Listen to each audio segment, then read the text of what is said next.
Olá, viajantes, sejam bem-vindos ao meu castelo. No vídeo de hoje a gente vai falar um pouco, resumidamente, sobre o que é liturgia. Liturgia nasceu na Grécia, essa palavra, e significa serviço público. Vem de duas palavras, laos e ergon, que significa serviço público. Um serviço que o povo prestava pelo próprio povo. Não só o serviço religioso, mas como, por exemplo, quando o povo se reunia para construir uma ponte ou para fazer uma votação, tudo isso era considerado liturgia na Grécia Antiga. Quando surgiu o cristianismo, essa palavra foi incorporada, e aí no significado eclesiástico dela, era para tudo aquilo que era exercido pela função do sacerdote, ou seja, existia a liturgia sagrada, o serviço público que tinha uma função religiosa. E aí todo esse serviço feito pelo sacerdote, depois foi aumentando e foi incluído as bênçãos, a liturgia das horas, e todas as outras atividades que a igreja fazia, que o povo de Deus fazia em função do próprio povo, para o benefício do próprio povo. No cristianismo, liturgia é a ação do povo de Deus, reunido em torno de Jesus Cristo, na comunhão do Espírito Santo.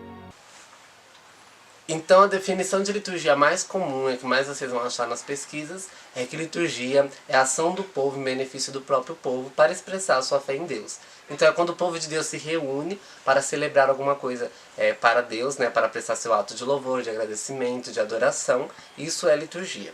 Então tudo aquilo, toda a herança, todo o depósito celebrativo que Cristo confiou à sua igreja é chamado de liturgia. E por que a gente precisa desses gestos externos, dos ritos, das celebrações, para designar o que é liturgia?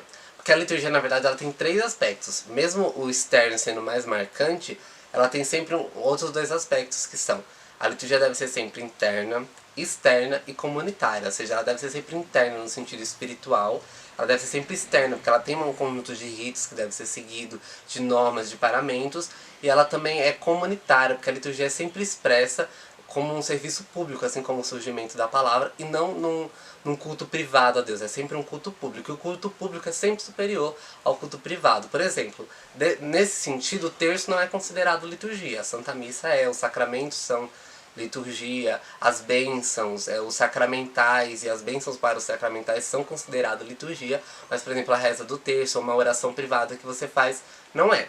A liturgia das horas, mesmo sendo possível rezar ela privadamente, ela tem as horas canônicas que está em comunhão com as outras pessoas que estão rezando, e os salmos também são os mesmos com as outras pessoas que estão rezando. Então a gente tem o caráter comunitário da liturgia também na liturgia das horas, mesmo se a pessoa estiver rezando sozinha.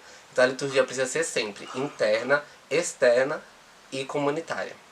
Para celebrá-lo. Não há liturgia que não seja celebrada fora fora de alguém que tenha sido constituído e nominado para celebrar. Por isso que a liturgia das horas, Eric, quando nós, os clérigos, a celebramos, nós estamos celebrando na autoridade da igreja, em favor da igreja, como Cristo o cabeça da igreja. Por isso que o terço é uma prática de piedade santíssima, mas nesse sentido não é entendido como uma liturgia.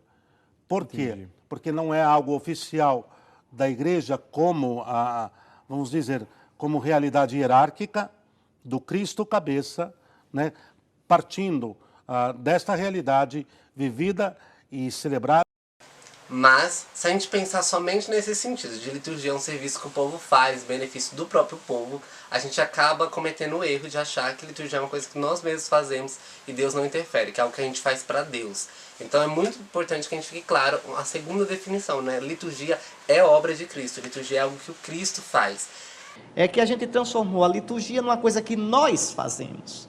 Na liturgia, não somos nós quem agimos primeiramente, é Deus quem age. Cristo, Na liturgia, o homem deve tirar, para usar aquela imagem do livro do Êxodo, tira as sandálias dos pés, o lugar em que pisas é santo.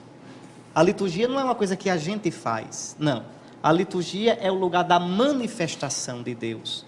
Liturgia é a maneira como nosso Senhor Jesus Cristo age no tempo. Da mesma forma como ele agiu durante a encarnação, durante o tempo que ele passou na Terra, ele vai agindo através da liturgia, atualizando isso.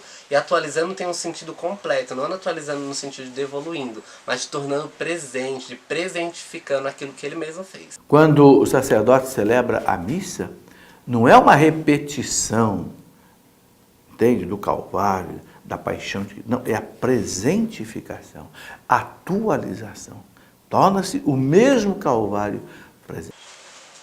Então, se liturgia é a obra de Cristo, liturgia é a ação salvífica continuada, ou seja, de um modo misterioso, nosso Senhor Jesus Cristo vai atualizando, vai tornando presente as coisas que Ele mesmo fez. Então, é a ação salvífica de Jesus Cristo continuada. Quem age é o próprio Cristo na liturgia e não nós, não é nossa vontade. É Ele que nos atrai Ele para que a gente realize a liturgia por meio dele, né? Ele é a cabeça que conduz esse corpo. Juntando esses dois pensamentos, a gente pode dizer que liturgia é a assembleia reunida para celebrar os mistérios salvíficos de Cristo. Porque a gente entende que liturgia é essa função do serviço público, comunitário, externo e interno, e também entende que é uma obra de Cristo, que não é pela nossa própria vontade, mas por um mistério de Cristo que atualiza tudo aquilo que Ele fez para nos salvar. Ele continua atualizando no tempo e tornando a obra salvadora ainda mais incrível do que já era.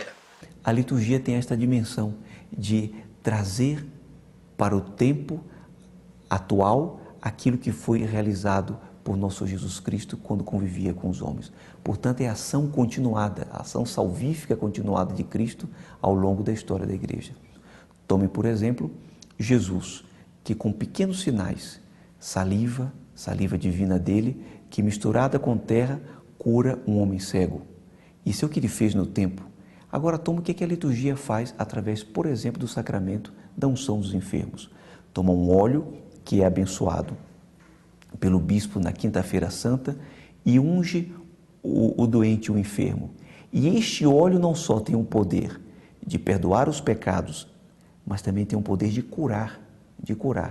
Alguns liturgistas ainda costumam dizer que esse tipo de movimento é conhecido como ascendente e descendente na liturgia. Ascendente, que é a parte da liturgia em que nós prestamos o culto a Deus, né, no sentido da adoração, da prece, e descendente no sentido que Deus derrama suas bênçãos sobre nós na liturgia. Então, para alguns liturgistas, a liturgia tem esses dois movimentos. Mas o que é mais importante também distinguir na liturgia é que a liturgia tem duas partes muito importantes, que é a parte mutável e a parte imutável. A parte imutável, que é a maior parte da liturgia, é a parte dogmática, a parte que não muda, a parte que, independente do rito, seja oriental, seja ocidental, é igual.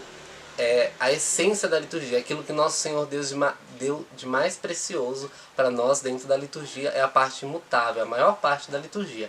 E tem a parte mutável, que são os pequenos acidentes, que são as pequenas divergências na liturgia, as pequenas diferenças entre os vários ritos, as várias liturgias, as várias famílias litúrgicas, que são, por exemplo, a roupa, as palavras exatas, os paramentos, a ordem como acontecem as coisas. Pode ser que essas coisas que são disciplinares, que são para disciplinar, para regrar, possam ter alguma diferença. Mas essa é uma parte da liturgia. A maior parte da liturgia é dogmática, não muda. Independente de quantos anos passem, de quantas reformas tenham, de quantas mudanças aconteçam, a liturgia é sempre igual, porque ela foi instituída pelo próprio Cristo e não há mudança nela. A gente pode considerar, então, a parte mutável e imutável da liturgia. Então, para finalizar e ficar bem claro que a liturgia é todo o depósito celebrativo que Nosso Senhor deixou pra gente, todo o conjunto de coisas que a gente utiliza para celebrar os mistérios salvíficos, para tornar presente de novo os mistérios salvíficos. Então, sempre que a Assembleia se reúne para celebrar de forma comunitária esses mistérios salvíficos de Cristo, é isso que nós chamamos de liturgia. Agora eu vou deixar aqui embaixo na descrição um índice dos momentos do vídeo, para caso você queira assistir algo específico. E não esqueça também que daqui pra frente eu vou deixar alguns trechos de encíclicas, cartas e documentos da igreja que falam sobre a liturgia. Caso você queira dar uma olhada, é só ir pausando o vídeo que vai passar aí na tela. Espero que você tenha gostado do vídeo. Se você gostou, não esquece de se inscrever no canal, de curtir o vídeo, de compartilhar com seus amigos, porque isso ajuda muito o canal. Tchau!